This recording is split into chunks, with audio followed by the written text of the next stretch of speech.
Hi guys, welcome back.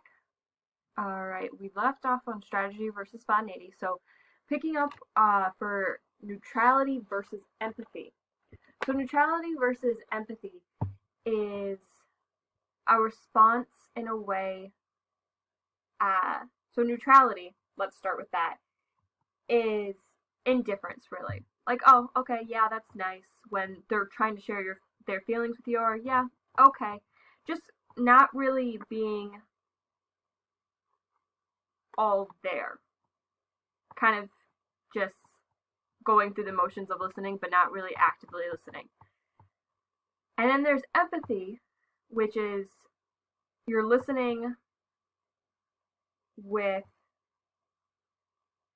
the idea of accepting the other's ideas and their feelings, and then putting yourself in the other person's shoes when they're sharing these thoughts with you. Even if you don't agree with them, it's okay, I'm putting myself in your shoes, I'm empathizing with you. I see that you're feeling really bad about getting a bad grade on that test. And I know I've had bad grades on my tests, and I know how bad I felt about it. And I'm in your shoes, I'm actively listening, and I'm being supportive. And then there's superiority versus equality. So superiority is pretty much the listener is going into this as I'm better than you. So their messages always have that idea where the speaker is sharing something and an idea or a concept, and you're like, you don't have any idea what you're talking about. I'm smarter than you. I'm better than you. I know better. That's superiority. Equality is you're going into this, you're listening to your speaker, and you see that they uh, have just as much worth as you do as a human being. And even if you do not agree with their concepts, or you might be, I guess, a little superior in the way for certain things, like maybe you're a better artist, um, and they're talking about art, but you realize that just because you're a better artist doesn't mean that their ideas have any lesser value than your ideas about art. Then certainty versus provisionalism. So certainty, the listeners regard their own opinions with certainty while disregarding the ideas of others. So they go into a situation, no matter what someone says, that person is wrong no matter what, because their opinion is right above everything else. So it's kind of a lot like superiority in a way, but it's different in the way that uh, they're 100% certain, and they're not saying it because they're superior. They're just going into it saying, well, I'm right, and my opinions are always right. Not because I'm superior, just because I'm right. And they don't really have any leeway in their opinions, and they refuse to change their opinions or ideas.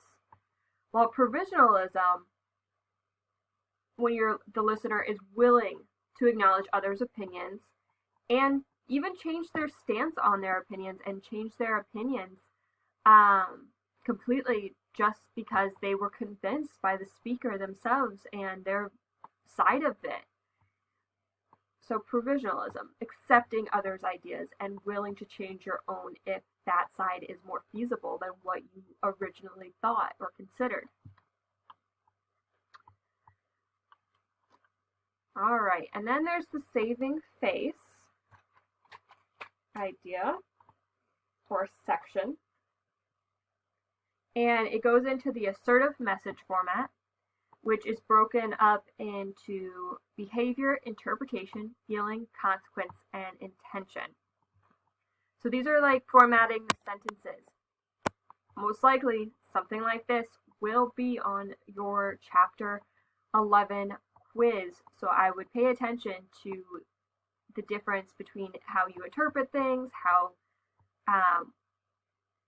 whether it's an interpretation, an intention, a consequence, because some of you are a little confused with that in previous chapter quizzes when formatting sentences, whether it was an opinion statement or whether it was a I or you statement or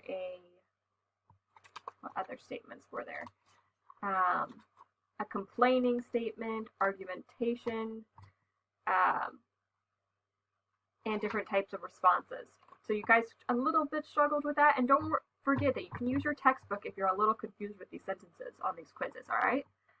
So anyway, in an assertive message format, which is just building on the skills of perception checking, and which we kind of went over in chapter 6 with the I language. It was also reviewed in chapter 4, but we didn't read chapter 4, so you'll understand it more from chapter 6 in the I language. So behavior part, the raw material to which you react, plain and simple. And then interpretation statement, the meaning you've attached to the other person's behavior. Even if it's not 100% true, you see this behavior and you're attaching meaning to it. Oh, they're ignoring my text messages. They must hate me. Not particularly true in some cases, and probably most cases, but that's how you're interpreting their behavior. And then there's feeling. So stating feelings in regards to another's actions. So this is when we get into that I language instead of you language, instead of saying, you're so sloppy or you're so rude. You're turning it into something as in,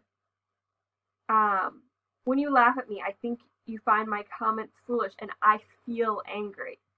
So it's going beyond, even more beyond I statements and stating not only, I think you find my comments foolish. That's part of the I statement, and you could leave it there, and that could be a you to I statement. But it's not a feeling statement until you say, I feel something. I feel angry because of this.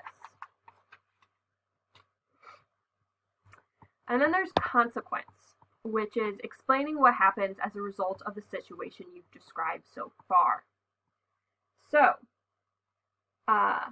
for instance, let's just take what happens to you, the speaker. When you didn't tell me that the landlord came by to ask about last month's rent behavior, I didn't know what my check had bounced,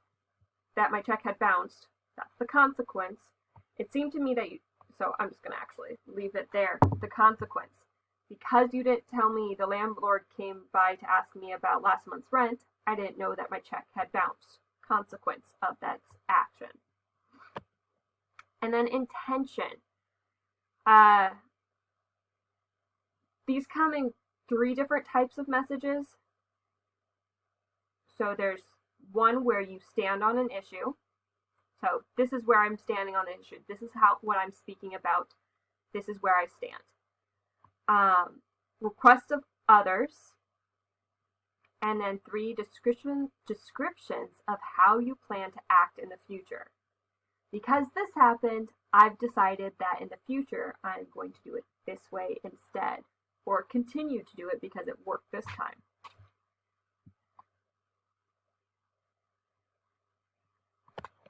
Sorry. So, then it goes into the using the assertive message format. So, elements may be delivered in a mixed order. So, these elements may be used in a mixed order. Word the message to suit your personal style. So the way you speak, the way you act usually is how your wording of the message is going to suit you best, or it's just not going to seem sincere. And then combine 2 elements in a single phrase if appropriate, as you can see that multiple types of elements were used in this up here. All of them were used. And then take your time delivering the message. Don't just jump in willy-nilly with it. Don't just keep,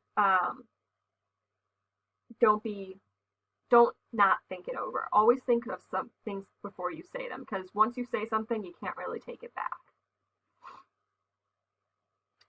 And then it goes into responding non-defensively to criticism. I find that this is a great thing. This is probably my favorite part of this chapter, honestly, because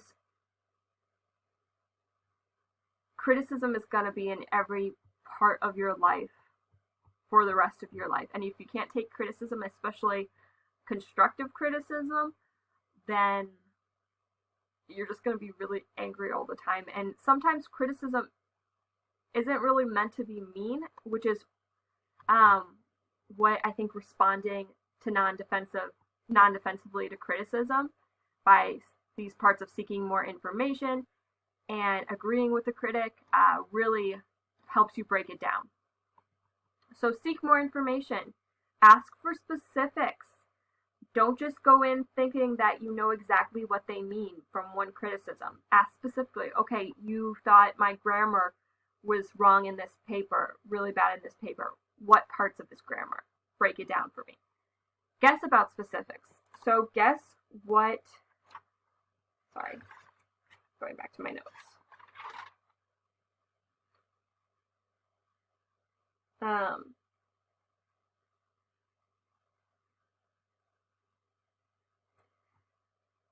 You kind of have to, the best way to do this is give you an example. A typical question you might hear from someone guessing about specific of another's criticism. So you object to the language I used in writing the paper. Was my language too formal? So you're still asking them questions, you're asking for specifics, but you're guessing at what they objective to in this. So that can go for grammar too. So you say my grammar was bad in this paper. Do you mean did you mean something about my punctuation? Did you mean about my sentence format? Guessing at the specifics to lead the conversation deeper. Then paraphrase the speaker's idea. Reiterate what they just said. So what I'm hearing you're saying is that my language could be better in this way. Moves the conversation along, but also gives the speaker an opportunity to elaborate on their criticism. Ask what the critic wants.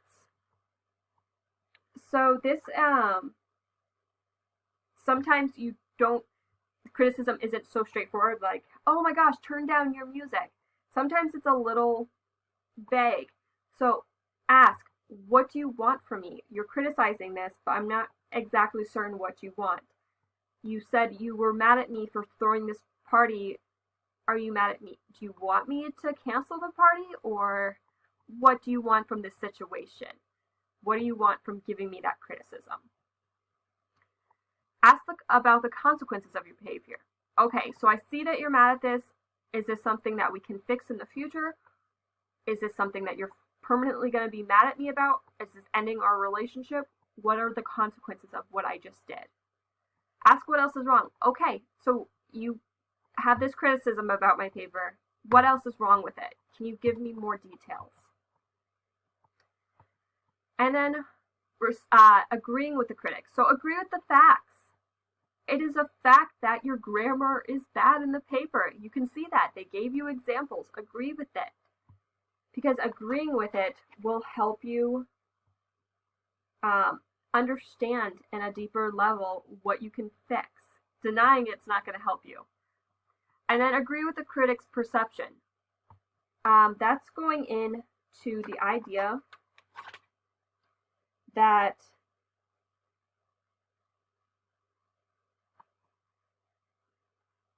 here, again, I'm just going to give you an example from the book.